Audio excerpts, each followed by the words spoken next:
في التسعينيات مطربة شعبية كويتية مشهورة اختفت فجأة.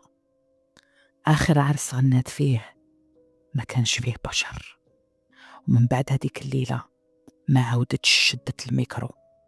هذه حكايتها اللي حكاتها بعد سنوات طويلة، في الوقت اللي كانت فيه الطقاقة المشهورة نورة الكويتية طالعة في القمة تاعها. جاها اتصال غريب، صوت راجل بارد ما فيه حتى إحساس.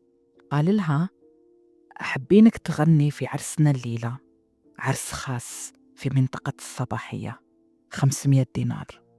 500 دينار في التسعينيات هذا مبلغ يخليك ما تسقسيش بزاف. المكان فيلا في منطقة الصباحية. الفرقة راحوا معاها. الطريق كان عادي، الحي عادي، بس كي وصلوا كاين حاجة ماشي نورمال.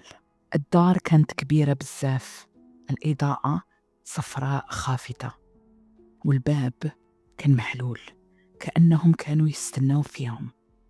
ما كان حتى واحد يستقبلهم، غير صوت دف بعيد يضرب بإيقاع بطيء.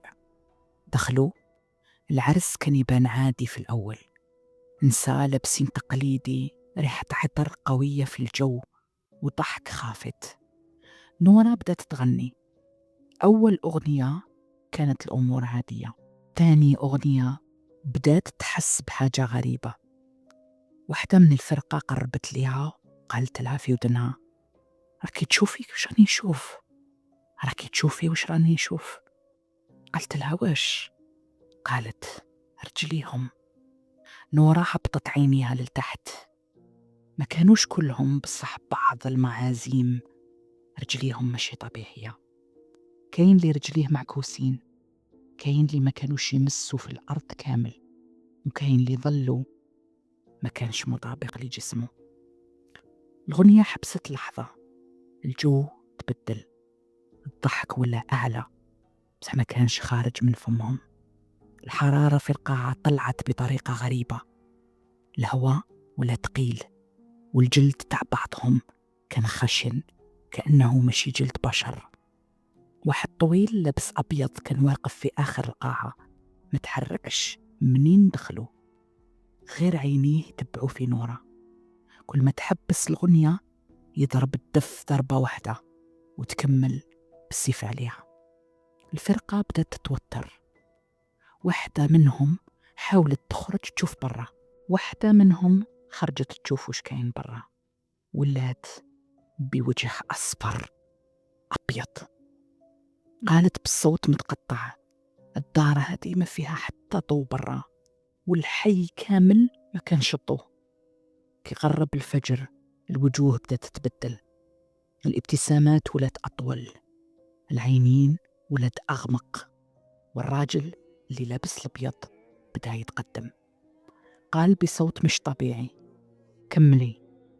هنا نورا حبست، قالت: لا لا، سكات.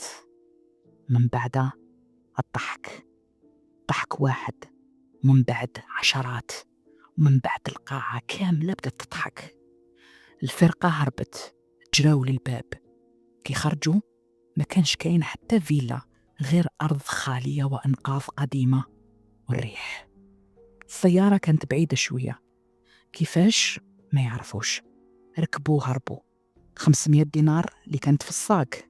كي وصلوا للدار وفتحوا الصاك ما كانش دراهم، غير أوراق سوداء كأنها محروقة. بعد هذيك الليلة نورا اعتزلت بلا تصريح واضح، بلا تفسير، والناس قالت اللي غنات في عرس ما كانش فيه بشر. القصة انتشرت سنين من بعد، وتجسدت حتى في أعمال درامية كما عرس الجن. بس السؤال الحقيقي ماشي وش صرا، السؤال هو: لو كان انت يجيك اتصال الليلة، مبلغ كبير، عرس خاص في فيلا ما تعرفهاش، تروح ولا تقول لا لا؟ كانت هذه قصتنا الحقيقية من الكويت. تابعوني لمزيد من القصص، ما تنسوش جيم، كومنتير وابوني. سلام.